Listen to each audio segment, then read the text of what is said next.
que ceux du parquet. Les magistrats du siège, ils bénéficient en particulier d'un principe fondamental qui est affirmé par la Constitution, ce qui est le principe de l'inamovibilité. Ils sont inamovibles. Les magistrats du siège, eh bien, ils bénéficient de ce que l'on appelle l'inamovibilité. Ça veut dire que les magistrats du siège, on ne peut pas les changer d'affectation contre leur gré. On ne peut pas les changer d'affectation contre leur gré. Même, d'ailleurs, si c'est pour leur donner une promotion. On ne peut pas changer un magistrat du siège d'affectation contre son gré. Même si c'est pour une promotion. Donc le pouvoir politique ne peut pas dire bon, le magistrat, celui-là, j'en veux plus ici, on va le mettre là-bas. Parce que, évidemment, le risque, ça serait que quand il y a une affaire un peu sensible, qui intéresse le pouvoir politique tout particulièrement, eh bien, celui-ci, voyant que c'est un magistrat qui est très intègre, qui est chargé de l'affaire, ils se disent, il va sans doute être sévère, et que le pouvoir politique soit tenté de prendre ce magistrat, de lui dire on va te donner une promotion, tu vas aller t'occuper d'autre chose, et puis à la place, on va mettre un magistrat dont on sait que il est assez bienveillant avec le pouvoir en place. Bon, pour éviter cela, eh bien, il y a ce principe tout à fait fondamental qui garantit l'indépendance de la justice, qui est le principe de l'inamovibilité des magistrats du siège. Donc, les magistrats du siège, ils jouissent d'une très grande indépendance, notamment garantie par ce principe d'inamovibilité. Il n'en va pas tout à fait de même pour les magistrats du parquet. Alors, la question de l'indépendance des magistrats du parquet, c'est une question dont on parle très souvent, mais sur lesquelles, finalement, il y a peu d'avancées très significatives. Enfin, il y a eu des avancées, mais il y a souvent de nouvelles garanties pour l'indépendance des magistrats du parquet qui sont envisagées, et puis finalement ces garanties ne sont pas toujours apportées. Alors, première précision s'agissant des magistrats du parquet, c'est qu'ils sont soumis à une hiérarchie, qu'ils sont soumis à un pouvoir hiérarchique, et plus précisément, ils sont soumis au pouvoir hiérarchique du garde des Sceaux, c'est-à-dire du ministre de la Justice. Donc ils sont soumis au pouvoir hiérarchique du ministre de la Justice. Et ça, c'est assez logique et pas tellement contesté. Parce que c'est au ministre de la Justice de définir la politique pénale qui sera menée. Et ça, personne ne conteste véritablement qu'il appartient au ministre de la Justice de définir la politique pénale. Et pour mettre en œuvre la politique pénale, eh bien, le garde des Sceaux peut adresser aux magistrats du parquet des directives générales. Des directives générales, des directives de politique pénale. Par exemple, il va falloir être particulièrement sévère avec tel type d'infraction. Il va falloir les poursuivre de manière plus systématique.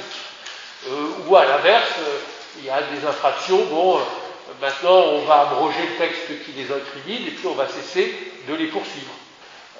Quand on a dépénalisé l'interruption volontaire de grossesse ou dépénalisé l'adultère, eh bien il est arrivé que le garde des Sceaux dise pour les affaires passées, on n'a pas continué à poursuivre, même si ce sont des faits qui sont antérieurs à la réforme. Bon. Donc, ou même, peu importe, je ne rentre pas dans les détails. Donc, il peut y avoir des directives générales. Ce qui est aujourd'hui interdit, et ça c'est interdit depuis 2013, donc il y a quand même eu une avancée à cet égard, ce sont les directives individuelles. Ce que le garde des Sceaux ne peut plus faire, ne peut plus adresser au parquet, ce sont des directives individuelles. Ce que dit l'article 30 du Code de procédure pénale, je vous le cite, c'est que le ministre de la Justice conduit la politique pénale déterminée par le gouvernement. Il conduit la politique pénale déterminée par le gouvernement. Et à cette fin, il adresse aux magistrats du ministère public des instructions générales. En revanche, donc il adresse aux magistrats du ministère public, aux magistrats du parquet, des instructions générales. Donc de manière générale, on va être très sévère avec tel type d'infraction. On les poursuivra de façon systématique. En revanche, ce que précise toujours l'article 30 du Code de procédure pénale, c'est que le ministère de la Justice ne peut adresser aucune instruction dans des affaires individuelles. Donc, le ministre de la Justice, il peut dire aux magistrats du parquet, on va être très sévère de manière générale avec tel type d'infraction. Il ne peut pas dire, dans cette affaire, vous classez sans suite. Voilà, dans cette affaire particulière, c'est pas très important de classer sans suite parce que ça concerne mon ami ou etc. Ça, c'est pas possible d'adresser des instructions individuelles. À l'inverse, c'est pas possible de dire aussi, dans cette affaire, là c'est mon ennemi politique, donc vous enclenchez forcément les poursuites. Le ministre de la Justice ne peut plus adresser d'instructions dans une affaire particulière. Donc ça, c'est évidemment un développement de l'indépendance du parquet. Alors, mais quand même, il y a quelques failles aussi. Comment ? Alors, avant 2013, il n'y avait pas, c'était pas exclu de manière aussi formelle. Il y avait des restrictions fortes, mais c'est depuis la loi de 2013 que c'est exclu de manière aussi générale.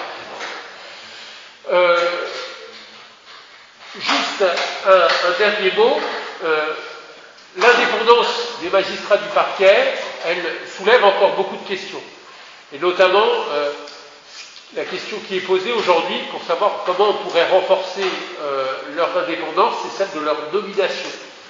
Les magistrats du siège, ils sont nommés sur proposition, ils sont choisis par le pouvoir politique, et le pouvoir politique doit simplement solliciter l'avis du Conseil supérieur de la magistrature. Donc, pour renforcer l'indépendance, on pourrait exiger soit un avis conforme, c'est-à-dire qu'il serait absolument nécessaire que le Conseil supérieur de la magistrature soit d'accord avec telle nomination. On pourrait même envisager que ce soit le Conseil supérieur de la magistrature et non plus le pouvoir politique qui nomme les magistrats du parquet. Voilà, donc il y a ces évolutions qui sont envisagées. Donc ce qu'il faut retenir, c'est que les magistrats du siège et ceux du parquet n'ont pas le même statut, qu'il y a une vraie grande indépendance pour les magistrats du parquet. Ça ne signifie pas pour autant que tout est possible, parce qu'il est interdit au garde des Sceaux de donner des instructions individuelles. Ce qu'il faut retenir enfin, c'est qu'on envisage aujourd'hui de renforcer encore l'indépendance des magistrats du parquet.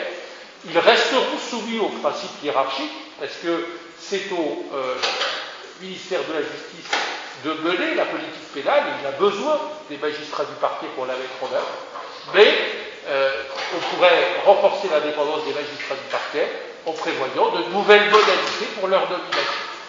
Voilà. Je m'interromps quelques minutes, je reprends mon souffle, et ensuite, on parlera plus précisément de diverses juridictions. Donc cette fois, comme quand je vous ai dit 8 minutes, vous êtes partis 20 minutes, là je vous dis 3 minutes.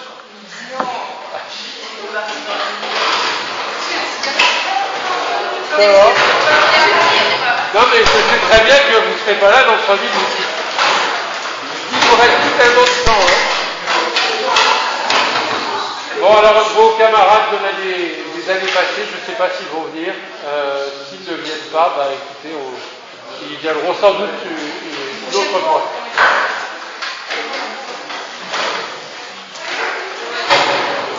S'il y en a qui n'ont pas récupéré la fiche de TD samedi, j'en ai rapporté ce soir, donc pensez à en prendre une.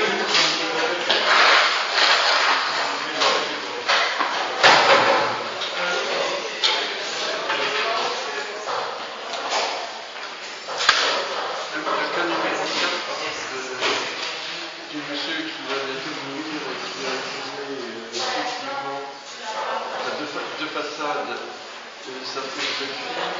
On ne comprend pas tout à fait l'histoire, puisque les deux dames s'appellent pareil. Je les emmène dans la famille. Ouais. C'est vraiment des façons, on ne comprend pas l'histoire. On comprend bien en gros, mais on ne comprend pas dans le détail. Ouais. C'est souvent le problème, la langue des décisions de justice, c'est une langue qui n'est pas extrêmement claire. Oui, mais enfin, on voit bien que c'est la fille pour combiner le truc. Voilà, pour que la fille évite. Pour que la fille exactement. Mais c'est un cas quand même assez rare, parce que là, faut lui aller quoi. Ah oui, c'est assez original. Ouais, Et on est plusieurs fois pour saisir, ouais, parce que ça ne vient pas naturellement à l'esprit.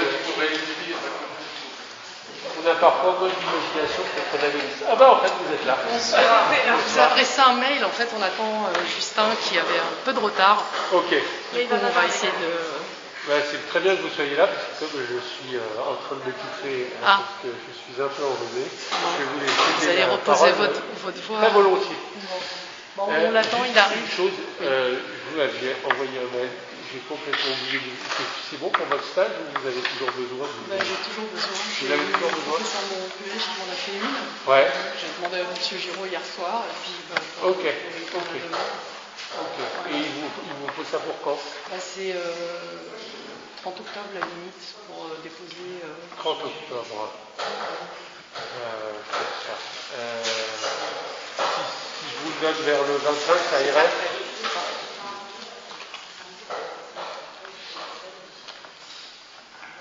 Peut-être même 26, ça irait encore? C'est parfait. Le petit plus, tout le reste est prêt. La lettre de motif, le CV. Ok. Voilà. Bon. Du coup, dès qu'il arrive, on descend. Ok. L'année est bien lancée. Oui, visiblement. Vous n'avez pas eu de retour sur la deuxième année, sur l'organisation? Pas d'infos particulières depuis l'autre jour? Le mail. Parce que moi j'ai écrit au responsable de l'administration en leur disant, en attirant à nouveau leur attention sur ce problème particulier des matières qui ont été choisies à l'un des semestres. Bon, là-dessus, non, parce que M. De Foucault a dit qu'il ferait un retour à Adeline s'il y avait besoin de changer de matière, mais il n'y a toujours pas de retour parce que toujours pas voté définitivement. Donc ça, j'ai dit en fait que le mieux, ça serait peut-être qu'on renonce à mettre en œuvre la réforme cette année pour la deuxième année, qu'on continue à appliquer les bonnes règles, puisque de toute façon, il y a un article de l'arrêté qui laisse un peu une porte ouverte à cet égard, l'article 7, qui dit que bon, en gros, on pourrait poursuivre un peu de la même manière pour la deuxième année. Donc moi j'espère que pour cette année, ça ne va rien changer. Et comme ça que les choix qui ont été faits ne sont pas remis en cause. Parce qu'effectivement, on ne peut pas imposer à une personne qui avait choisi 4 matières au second semestre, d'en prendre une troisième au premier. Alors ça fait 6 ou 7 semaines qu'elles n'ont pas suivi le cours. Donc, voilà. Est-ce que ça sera entendu? Denis Giraud a renchéri sur le message que j'avais envoyé, donc voilà. Nous, on va remettre une conclusion, entre guillemets, à Maître Brangart, qui a donné le canton demain. Ouais. Dans les prestations au fond de cette réforme. Ouais. Et voilà, donc on a relevé, bien noté les problématiques, et puis cette insécurité autour de cette réforme, puisque les uns pourront faire une chose, les autres pourront faire autre chose. Juste en allant surfer sur le site de la capacité de Perpignan, Narbonne, et ben, eux, ils ont carrément voulu la mettre en application, donc ils ont réduit les 2 ans à 2 semestres, au cours de 18h à 20h du lundi au vendredi, donc ça revient à 110 heures par semestre, heures de cours. Et à la fin, donc il y a la notation, donc à partir de 16 à 20, mention très bien, et du coup il y a basculement en L1 et basculement en AES économie. Du coup c'est pas systématique sur le L2. C'est pas systématique l'inscription à un endroit. Perpignan, si vous avez 16 de moyenne, vous ne basculez pas en L2 automatiquement. C'est-à-dire qu'il donne deux choix, soit d'arriver en L1, soit d'arriver en économie. Mais ça, c'est pas conforme au texte. Ça, apparemment, on maintient depuis. C'est pas conforme au texte, mais eux avaient mis en place déjà. C'est pour ça que c'est ça qui me trouve un peu débile sur ce qui est fait à Paris 2, c'est qu'on veut absolument appliquer très strictement le texte, alors que ça fait des années qu'il y a des universités qui font des capacités en un an, personne ne leur a jamais rien dit, et nous, il faudrait qu'on soit des bons petits soldats, alors qu'on sort ce texte le 25 septembre, que les étudiants sont déjà rentrés, enfin bon, c'est... Déjà rien que ça, c'est le BA20, on voit, il me semble qu'on avait vu ça avec nous et on était là. Alors il y a des exceptions au principe de non-rétroactivité, mais alors est-ce que c'est vraiment rétroactif? Pas vraiment rétroactif, parce que... Si on l'applique à la rentrée c'est déjà passé. Le 25 septembre, si on était rentré... La rentrée a eu lieu une semaine avant. C'était le 20. C'était le 20, ouais. Est-ce que c'est rétroactif? Parce que ça s'applique surtout aux examens qui auront lieu après. Bon, ça on peut en discuter, mais en tout cas ça crée de l'insécurité, c'est sûr, de l'appliquer de façon tellement précipitée, ça crée de l'insécurité. Les termes de l'arrêté, ce ne sont pas les termes qui avaient été posés, qui avaient été votés par le CNESER. La veille, ils ont eu le texte à 20h pour le lendemain, alors qu'il y avait 15 jours à respecter, pour pouvoir étudier justement le texte sur le fond. Ça a été un peu, encore une fois, la stratégie du choc franc, on balance la chose, et puis après on voit comment on a une position. Ils avaient garanti un minimum de 300 heures, mais en fait ils ont vidé de la substance parce que... Ça quantifie pas le... Parce que c'est pas les heures de cours, en fait. Donc, alors, le seul point positif de cette réforme, c'est que pour une université qui veut en faire quelque chose de bien, on peut en faire quelque chose de très bien. Oui, c'est sûr.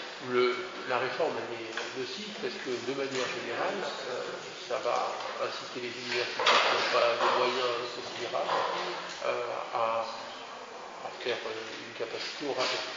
Après, s'il y a une université qui a une volonté de faire quelque chose de bien, la réforme nous ouvre pas les portes pour ça. Donc ça, c'est un point positif. Donc, à notre niveau, tant qu'elle sera applicable, ce qu'il va falloir qu'on fasse, c'est qu'on essaie d'obtenir de Paris 2 que j'en fasse quelque chose de bien. Qui perpétue l'esprit de la alors, il perpétue, et je pense même qu'à certains égards, il y a des choses qui pourraient être améliorées, renforcées. Le texte fait notamment référence à des cours d'expression écrite et orale. Et ça, je pense que pour certains étudiants, ça serait vraiment bien.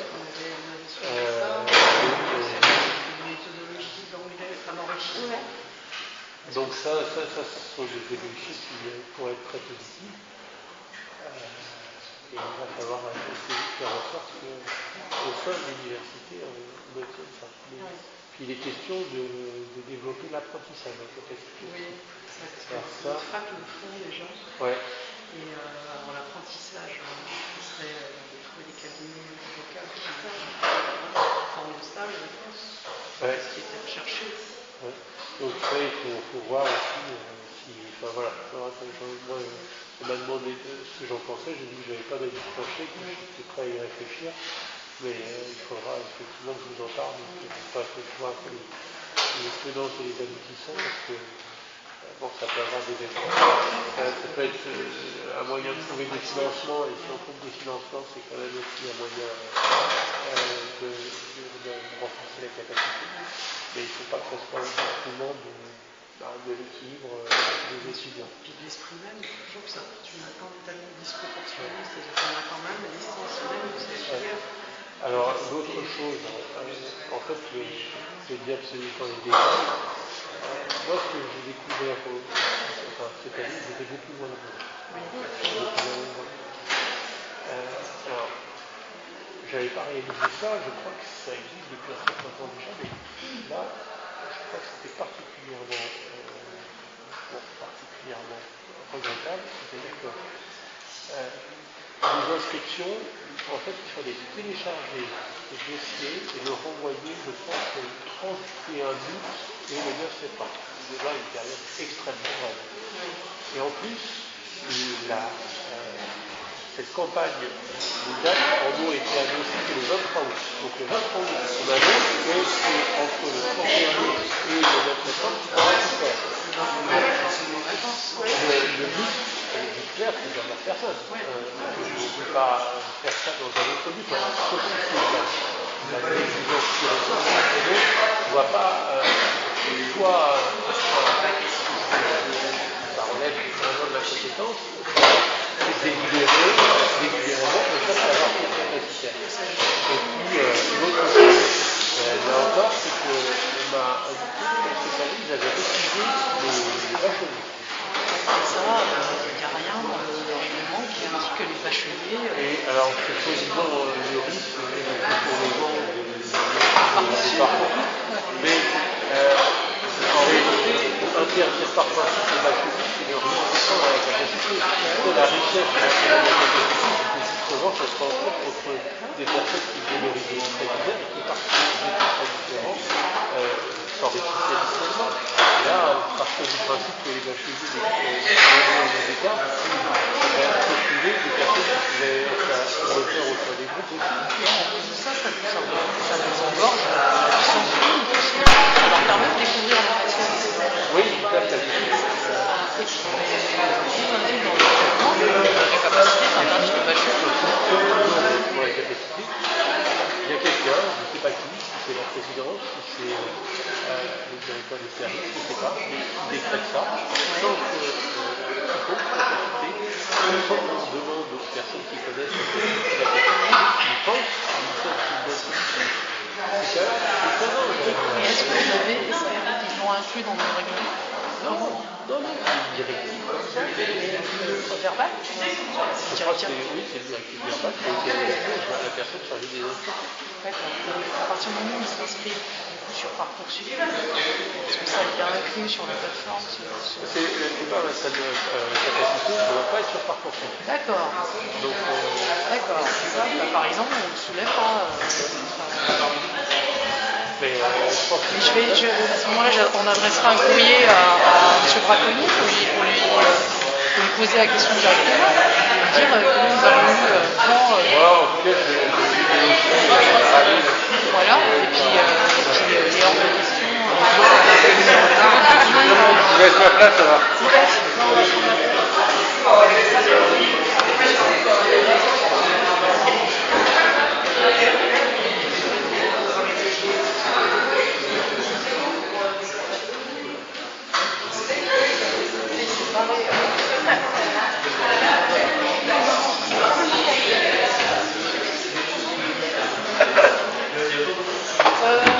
Ah, c'est une autre vie à part ça aussi, là.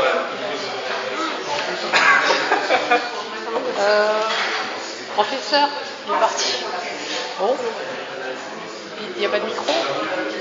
Non? Ok, bah, essayez de faire comme vous, du coup, avec le masque.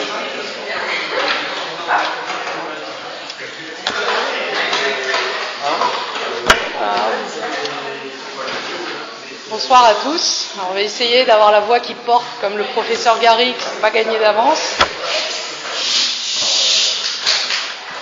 Donc je me présente, je m'appelle Nadine Mohamed, j'ai 50 ans et en 2018 je me suis inscrite à la capacité en droit.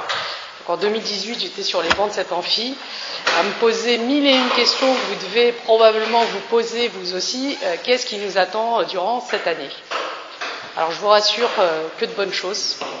Vous allez apprendre énormément de choses au contact de profs plus inspirants les uns que les autres.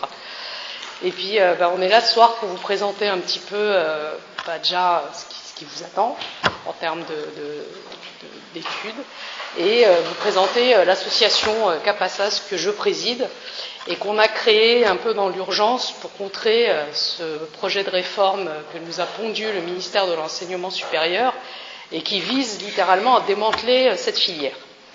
Voilà, donc on a fait un petit peu les choses dans l'urgence. On a pris du plaisir à déposer un référé liberté contre la fac en 2020 parce qu'ils avaient fermé les locaux en arguant du fait qu'à 21h c'était le début du couvre-feu. Donc ça, je vous raconte juste l'anecdote, ce que ça a permis de faire à travers cette association. Et on avait obtenu gain de cause à moitié, c'est-à-dire qu'ils ont rallongé la fermeture, elle n'a plus eu lieu à 20h, mais à 21h, pour permettre au maximum d'étudiants, au nom du principe d'égalité avec les autres étudiants, de pouvoir avoir leurs cours en présentiel. Donc voilà, on est très contents de notre coup, et puis ça a permis un peu de leur dire aussi qu'on n'est pas la dernière roue du carrosse et que maintenant il faut compter avec nous pour défendre nos droits et les vôtres aujourd'hui. Donc cette association, on l'a créée donc en 2020. On se bagarre avec le ministère pour pouvoir enfin ancrer dans la roche le statut d'étudiant pour les capacitaires en droit, et puis obtenir enfin la mise en place des bourses pour les étudiants capacitaires en formation initiale, c'est-à-dire ceux qui ne disposent d'aucun revenu parce que ils viennent pas de la formation professionnelle, ils viennent pas ou ils ne viennent pas par le biais du Pôle emploi.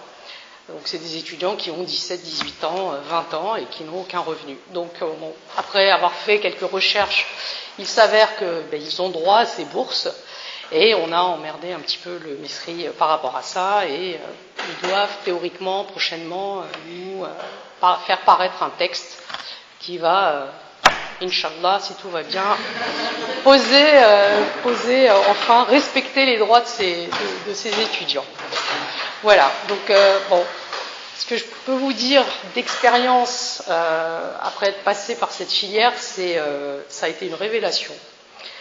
Je ne sais pas quoi vous dire, à part que je kiffe le droit par le biais de la CAPA. Je suis en L1 aujourd'hui, j'étais en L1 l'année dernière, je me suis prodigieusement personnellement emmerdée parce qu'on avait tellement de choses pratiques qu'on découvrait en CAPA, et d'atterrir en L1 avec toute la théorie, enfin les dissertes, moi personnellement c'est pas un format qui me convient, donc après c'est à titre personnel, et puis voilà, donc j'ai décidé cette année de faire des stages en cabinet, et encore une fois sans la capacité en droit, voilà, je serais pas passionnée par ce que je fais aujourd'hui, et voilà, c'est une filière qui est vraiment dense, qui est riche, mais qui vous ouvre des perspectives dont vous n'avez même pas idée. Donc, pour résumer, accrochez-vous, essayez de créer de la cohésion entre vous. Voilà, vous ne vous connaissez pas, les bancs sont parsemés, essayez de créer un truc tout bête, un groupe WhatsApp entre vous, pour que ceux qui ne sont pas là le jour où il y a des TD ou les jours où il y a des cours puissent avoir accès aux fiches de TD. Peut-être que, comme mon camarade Justin le faisait l'année dernière, c'était la tête de gondole du groupe, et puis il mettait à disposition ses... Elle est là, la tête de gondole. Tout le monde l'a regardée, ça y est, on a affiché. D'accord. Bon, une des têtes de gondole en tout cas, et qui mettait à disposition ses cours, tu m'arrêtes si je me trompe, et puis ça, voilà, tirez-vous les uns les autres vers le haut, et vous verrez que voilà, vous allez avancer tout doucement mais sûrement. Donc ayez vraiment un esprit d'entraide, solidarité, de cohésion entre vous. Et puis voilà, bon, bien sûr, il y en a toujours un ou deux qui va profiter, qui va pas venir, qui va faire ci, qui va faire ça. Vous en fichez, la majorité, ils seront sur les bancs de l'amphithéâtre, et voilà, et ça aide énormément. Je sais que nous, perso, en première année, ça nous avait manqué, cette cohésion. Ça nous avait beaucoup manqué. Voilà. Donc accrochez-vous, soyez tenaces, soyez déterminés. Si vous êtes là aujourd'hui, après être passé peut-être par l'école de la vie, c'est que vous avez une force mentale qui fait que vous allez avancer doucement mais sûrement sur ce beau chemin, direction la CAPA 2 et direction par la suite d'autres choses encore plus positives. Voilà, concernant l'association, on a la chance d'être parrainé maintenant par un député qui est un ancien capacitaire. Alors on essaie d'organiser un événement pour le mois de décembre, donc avec le concours de M. Moron-Puech notamment, pour organiser une espèce de conférence, et et les intervenants, ce seront tous d'anciens capacitaires. Voilà, donc le député m'a donné verbalement son accord pour être présent. On a un président de tribunal aussi, M. Dominique Rubet, et puis on a un petit réseau maintenant d'anciens capacitaires qui travaillent dans des cabinets prestigieux et qui sont tous passés par les mêmes bancs que vous. Voilà, donc c'est vraiment, ça ouvre énormément d'horizons la capacité en droit, Et voilà, je pense que j'ai dit un petit peu globalement, excusez-moi, j'ai pas encore l'éloquence de Maître Dupond-Moretti, ça saurait tarder, mais on y travaille et voilà. Donc accrochez-vous, faites preuve de curiosité, n'hésitez pas à poser 1001 questions à votre prof. Il n'y a pas de questions bêtes, et en tout cas vous aurez toujours une réponse qui vous permettra d'assimiler la notion que vous n'auriez pas compris. Donc il ne faut pas hésiter à poser des questions, à faire preuve de curiosité, et puis voilà, ouais, voilà. Donc là vous avez Marion et Justin qui sont les élus de l'UFR, du collège Capacité en droit. Bonsoir à tous. Merci beaucoup, mais est-ce qu'on peut vous applaudir aussi, parce que quand même, sûrement avoir peut-être avoir une activité professionnelle ou je ne sais quoi en même temps et après venir en course, c'est vraiment pas facile. Comme Nadine l'a dit, il y a pas mal de notions qu'il faut retenir. C'est la cohésion, l'entraide, vraiment. Si vous pouvez vous aider les uns les autres, je pense que ça peut être que bénéfique pour vous. Concrètement, ça veut dire quoi? Ça veut dire que, par exemple, moi, au début de l'année, en CAPA 1, j'avais l'impression de me noyer en droit civil. Je vais être tout à fait honnête avec vous, parce que je trouvais ça hyper compliqué, vertical, horizontal, les directives, les règlements, etc. Je me disais, je vais jamais y arriver. Et avec l'aide de tout le monde, en fait, j'ai réussi à réussir grâce à votre aide, quelques visages que je reconnais. Finalement, nos succès sont les vôtres aussi également, parce que c'est grâce à vous qu'on a réussi une petite partie, mais une partie quand même. Oui, partager ses cours, c'est sympa, c'est vraiment cool.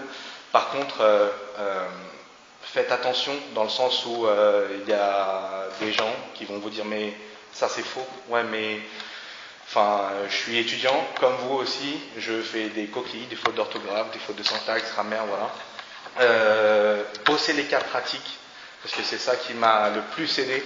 Donc je pense que M. Garrigue vous l'a dit, en général les étudiants qui réussissent, c'est les gens qui ont été au TD, et c'est vrai, c'est complètement vrai. Moi, ce que je voulais dire surtout, c'est par rapport au changement qui arrive de la capacité. Donc, il y a quelques changements qui vont être faits. Certains établissements vont pouvoir avoir la liberté de faire la capacité en un an. C'est peut-être pas une bonne idée. Je ne sais pas ce que vous en pensez vous, mais déjà en première année, on voit pas mal de choses. En deuxième année, vous le verrez, on voit aussi pas mal de choses. Réduire les deux programmes en une seule année, ça serait peut-être un raccourci dangereux. Parce que le but quand même, c'est pour ceux qui ont arrêté les cours, qui ont abandonné le parcours classique de l'école, de se réhabituer à venir en cours, de s'asseoir sur les bancs de la fac ou de l'université. Et M. Giraud nous disait, la première année, c'est pour voir si on est fait pour venir à l'école, et la deuxième, c'est voir si on est fait pour le droit. Donc, pourquoi la faire en une année? Je ne sais pas. Je ne sais pas quelle est l'intention des personnes qui ont écrit ce fameux texte, mais déjà, ça va réduire le nombre d'heures que vous allez passer à l'université, réduire les notions que vous allez voir, la méthodologie, etc. J'en passe. Et pour ceux qui souhaiteraient continuer en licence, on serait moins préparé, par exemple. C'est-à-dire que quand même, on a la chance de voir des matières qui ne sont enseignées qu'en troisième année de licence ou en master, par exemple. Donc, c'est vraiment des armes qu'on nous donne pour pouvoir se préparer pour ceux qui le souhaitent, en tout cas, pour notre arrivée en licence. Donc, peut-être la garder en 2 ans, ce serait pas mal. Et puis, je ne comprends pas ce principe de liberté. Chaque établissement fait un peu ce qu'il veut, mais ça veut dire qu'on serait jugé par rapport à l'établissement où on obtient notre diplôme. Pareil, ça, je ne sais pas ce que vous en pensez, mais ça ne me semble pas super équitable comme solution. Donc, voilà, apparemment, c'est Madame la tête de gondole, donc... mais en tout cas, si alors je ne vais pas vous encourager à ne pas venir en cours, mais j'ai encore mes notes de l'année dernière. Donc si jamais, voilà, vous m'envoyez un message, je réponds en 2 minutes ou en 24 heures. Il n'y a pas d'entre-deux. Hein. C'est soit instantané, soit le lendemain. Après, qu'est-ce que je peux vous dire? Les conseils, personnellement, je travaille en même temps et je suis en cours. Je suis exténué. C'est fatigant, mais ça paye. Ça paye de s'accrocher. L'année dernière, c'était très difficile parce qu'on était en distanciel. Après, c'était bien parce que ça nous a permis de créer un certain lien avec nos profs qu'on n'aurait peut-être pas eu si on avait été qu'en présentiel, je ne sais pas. Mais en tout cas, comme Nadine l'a dit, n'hésitez pas à poser des questions, vous avez des profs super. Donc voilà, mais les TD, les gars, les TD, dans la mesure du possible, allez-y, parce que c'est hyper important, c'est là que vous allez voir que vous allez revoir tout ce que vous parlez en cours, c'est là que vous allez l'appliquer. Donc les plans, madame ici est très douée pour les plans, donc je pense que bien déjà savoir structurer ses idées, je pense que c'est important, parce que c'est bien d'avoir des idées, mais encore il faut les présenter. Donc en tout cas c'est ce que j'ai appris grâce à monsieur le professeur ici, donc voilà. Je vais juste rebondir sur ce qu'il disait par rapport à la mise à disposition de ces cours. Avoir des cours à disposition, ça ne vous soustrait pas de venir en cours, parce que le professeur, par sa pédagogie, va vous faire comprendre les notions que vous retrouverez dans les cours. Parce que parfois, on a la facilité de se dire « bon, j'ai les cours, je réviserai tranquille ». Mais le cours écrit ne va pas vous donner la pédagogie, l'explication du professeur. Donc c'est vraiment, dans la mesure du possible, bien sûr vous avez tous vos obligations extérieures, c'est vraiment d'assister au TD dans la mesure du possible et de venir en cours jusqu'à la veille de vos examens. Et comme disait si justement Justin, la première année, on sait si on est fait pour les études. La seconde année, on sait si on est fait pour le droit. En général, quand vous passez le cap de la CAPA 1, vous avez de grandes chances d'arriver en licence. Et vous allez voir qu'en CAPA 2, quand vous allez aborder le droit pénal ou l'économie politique, c'est pareil. Vous allez, tout dépend des matières que vous choisirez, mais vous allez voir, et c'est du programme de master. Donc si vous dites que vous gérez ça, vous avez des armes, on vous met des armes entre les mains pour avancer après sereinement en licence. Donc vraiment, accrochez-vous, assistez à vos cours, faites vos TD. Faites vos TD, n'hésitez pas à faire des découpages jusqu'à 4 heures du matin. Ça, je parle pour mon cas, parce qu'il fallait classer. C'est un TD que nous avait donné, monsieur, un cas pratique, il fallait reclasser l'arrêt de cour de cassation dans le bon sens. Et puis forcément, quand on n'arrive pas à se concentrer, quand on a un handicap cognitif, donc c'était de faire des découpages et de coller tout ça. Et puis voilà, on s'aperçoit qu'il est 4h30 du mat, mais au moins on a pigé en fait la notion comment est classé, comment est découpé un arrêt de cassation. Donc ça c'est un cas parmi d'autres. Je pense que voilà. Et puis pour rebondir sur la réforme de la CAPA, en fait ils sont en train littéralement de la démanteler.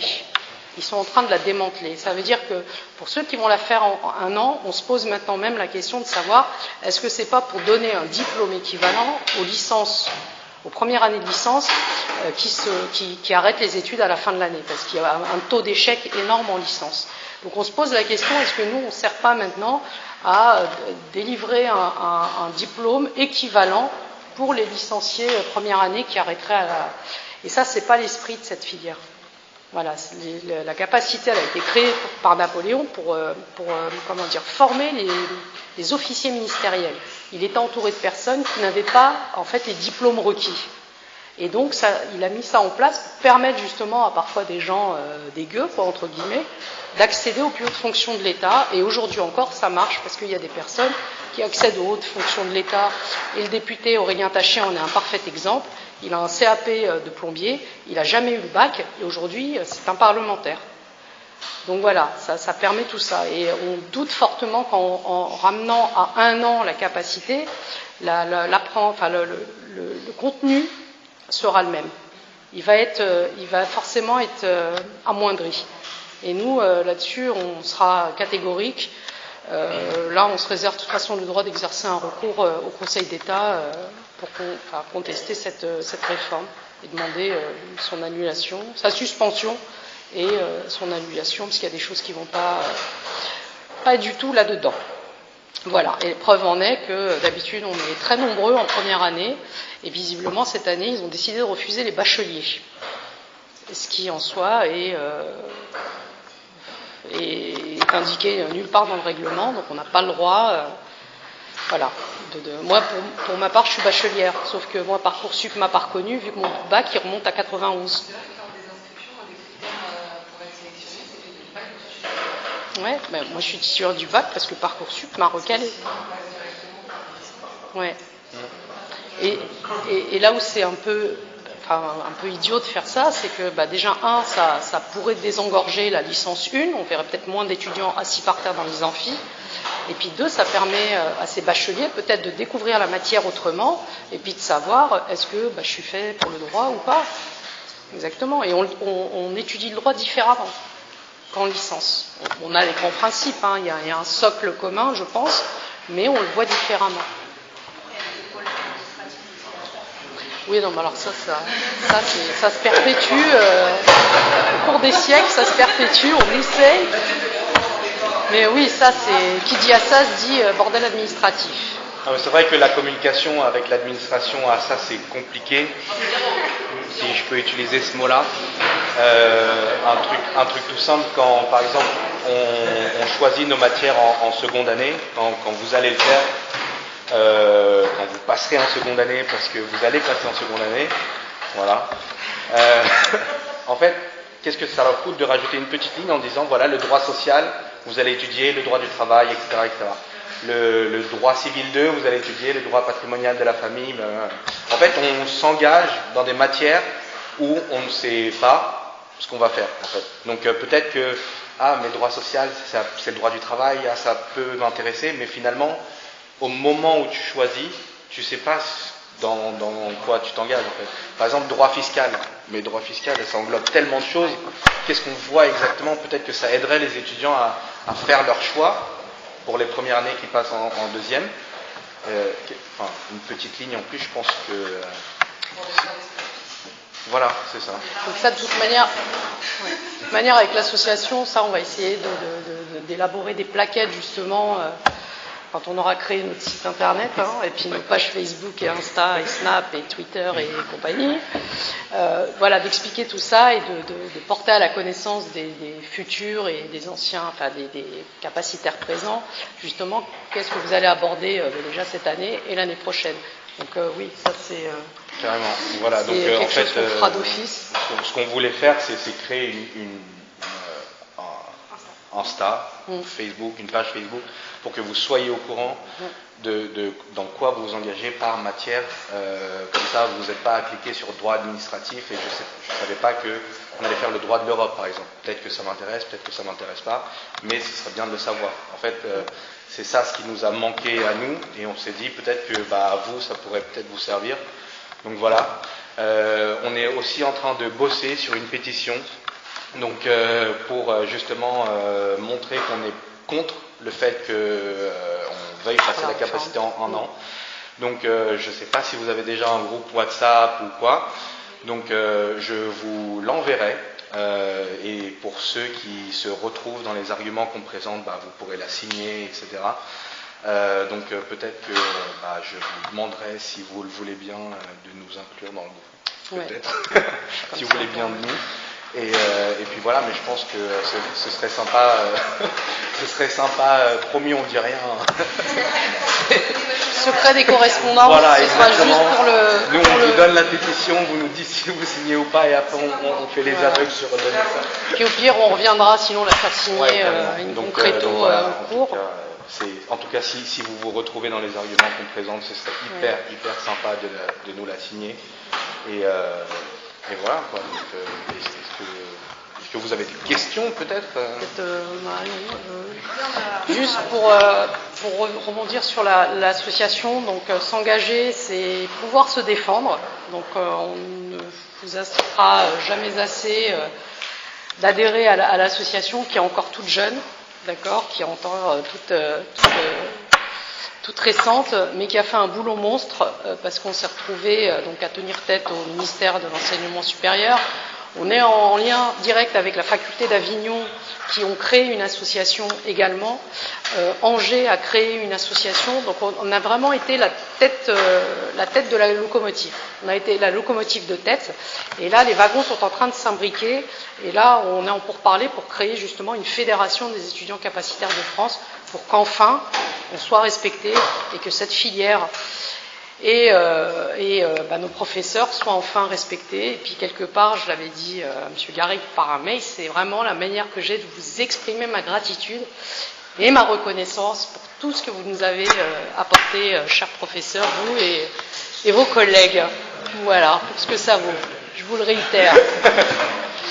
Voilà, donc je pense qu'on repassera pour la pétition avec Justin, et puis pour remettre quelques bulletins d'adhésion pour ceux qui veulent. Donc on a fixé l'adhésion à 20 €, ce qui revient à moins de 2 € par mois. Donc je pense que voilà, pour défendre les intérêts légitimes, vos intérêts légitimes et les intérêts légitimes de cette filière. Et puis dernière chose, pour les nouveaux capacitaires, n'achetez pas ça j'aime bien rebondir là-dessus parce que chaque année on y a le droit, les sujets d'examen sont sur le site d'Assas, donc n'allez pas les acheter. Si quelqu'un débarque avec un sujet en vous disant c'est le sujet de l'examen 15-20 €, non, tout est sur le site. Tout est sur le site d'Assas. Oui, les examens passés. Mais bon, si vous faites preuve de curiosité, vous regardez 2018, 2019, 2020, vous allez vite avoir une idée des sujets qui reviennent de manière récurrente. Donc, juste pour vous dire, n'achetez pas les sujets d'examen. Bon, déjà, ils ne vont pas donner ceux de cette année, vous ne les trouverez pas. Et puis ceux de l'année dernière et des années précédentes sont en accès libre sur le site. Voilà. Moi, si je pouvais juste dire un truc, ne faites pas d'impasse dans les révisions. Pourquoi ? Parce que l'année dernière, donc en droit civil, je me suis dit, allez, je vais tout réviser, sauf l'animal, le fait de l'animal en fait. Et je me suis dit, ça va pas tomber. Je retourne le sujet, et devinez quoi ? Il y avait un chien, et j'ai transpiré. Donc ne faites pas d'impasse dans vos révisions. Spoil l'examen. Ne faites pas d'impasse dans vos révisions. Je sais que c'est difficile, mais vraiment, je pense que vous allez y arriver. C'est peut-être le mot de la fin.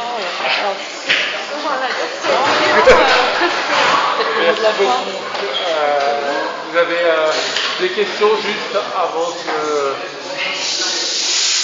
Moi, j'ai encore 2-3 choses à vous dire pour le thé du samedi. Est-ce qu'il y en a parmi vous qui ont des questions ?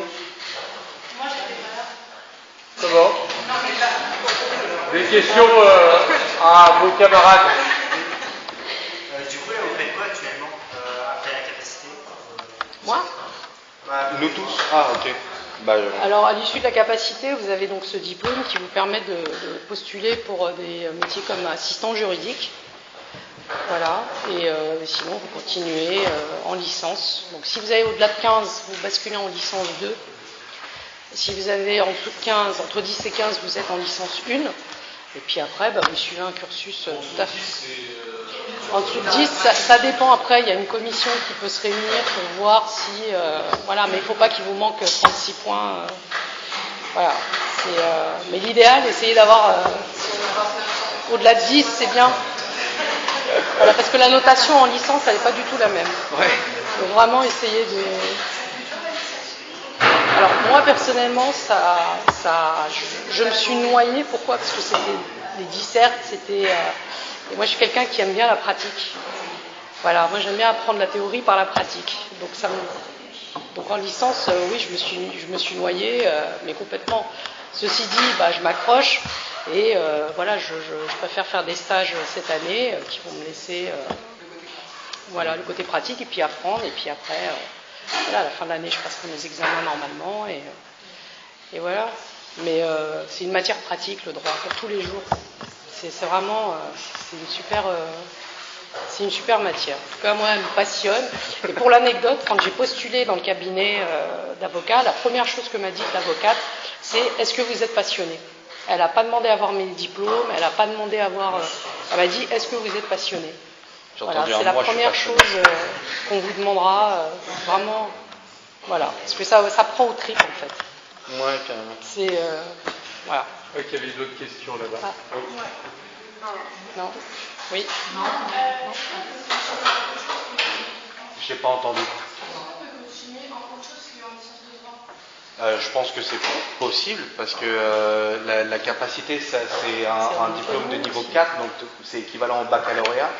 Donc ça te, si on peut se tutoyer, ça te donne le droit de t'inscrire en licence. Donc je pense que c'est possible. En économie également. Oui, je ne suis pas penché sur la question parce que l'immense majorité des étudiants qui passent la capacité, c'est pour poursuivre en licence. Donc je ne sais pas, en licence de droit, pardon. Je ne sais pas si ça donne la possibilité de... Il me semble qu'en économie aussi. En éco, oui, peut-être. En éco aussi, on peut s'inscrire en éco avec le diplôme. Normalement, on peut aussi postuler pour un DET juridique, il me semble, ou ce genre de choses. À partir du moment où vous obtenez le diplôme, ça vous ouvre de toute façon. On peut devenir avocat après? Pourquoi pas? Cher ami, bien sûr. Bah, après la capacité en droit. Mais pas parce qu'à la fin, directement. on fait la licence. Faire la licence, et puis après, ça fait Mais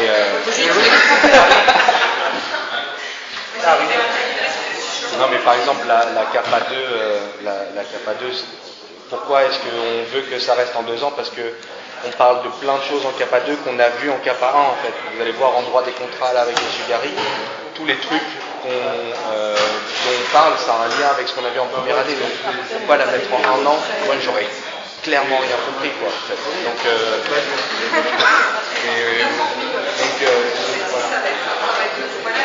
Mais carrément. Donc après,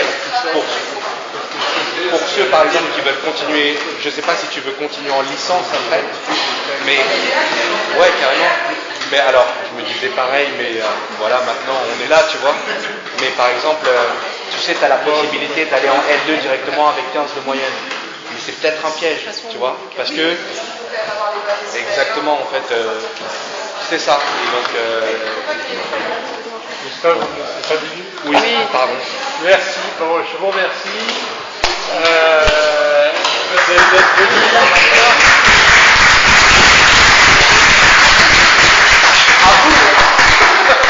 Juste dans la perspective de votre CD samedi, 2 minutes, vous allez, si vous avez commencé à regarder les fiches, ce dont je ne doute pas, vous avez vu que justement on commence à étudier la façon dont sont construites les décisions de la Cour de cassation.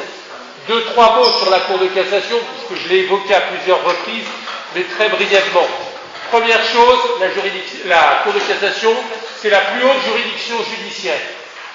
Et la Cour de cassation, généralement, elle intervient en 3e position. Les affaires, alors pas de façon systématique évidemment, mais les affaires sont soumises d'abord à un tribunal, qui peut être le tribunal judiciaire, le conseil de prud'homme, un tribunal correctionnel, peu importe. Et puis, si l'une des parties n'est pas contente, généralement, il y a une possibilité d'appel.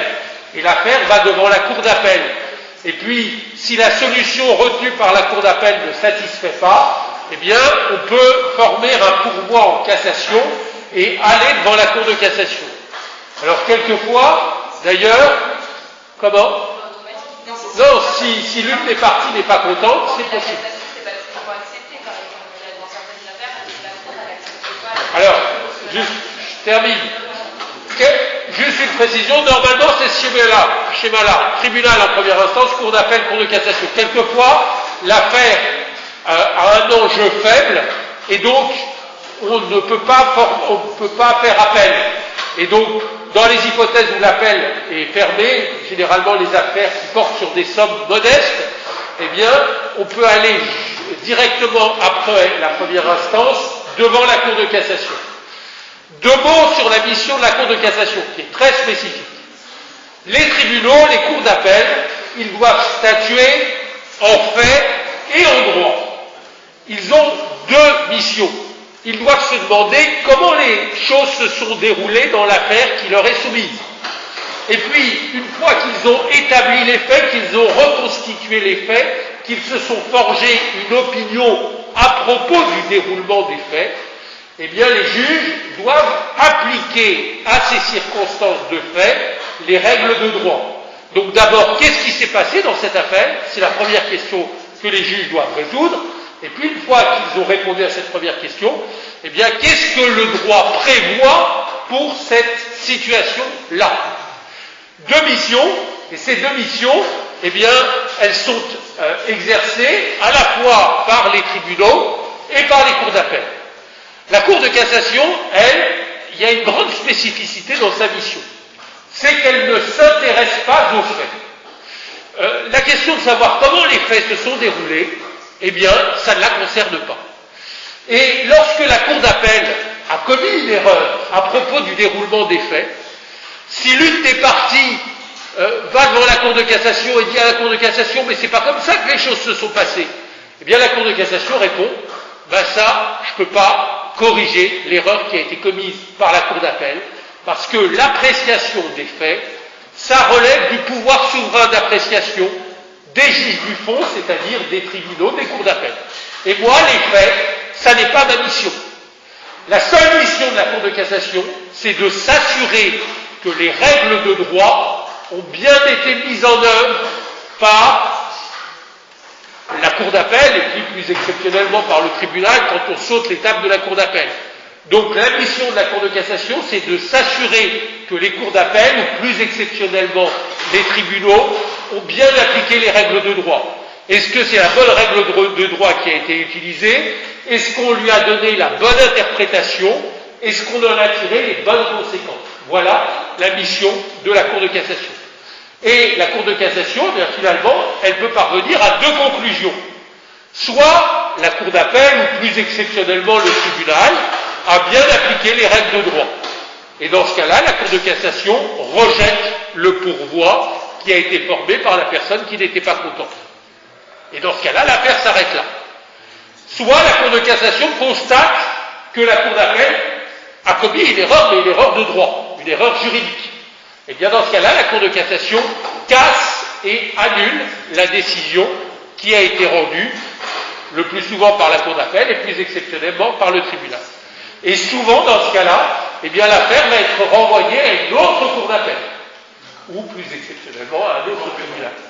Donc ça, c'est le minimum qu'il fallait que vous sachiez avant la séance de samedi. On en dira évidemment beaucoup plus samedi prochain. Donc je vous souhaite une bonne soirée et à samedi.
Je vais reprendre prendre celles qui restent, ouais.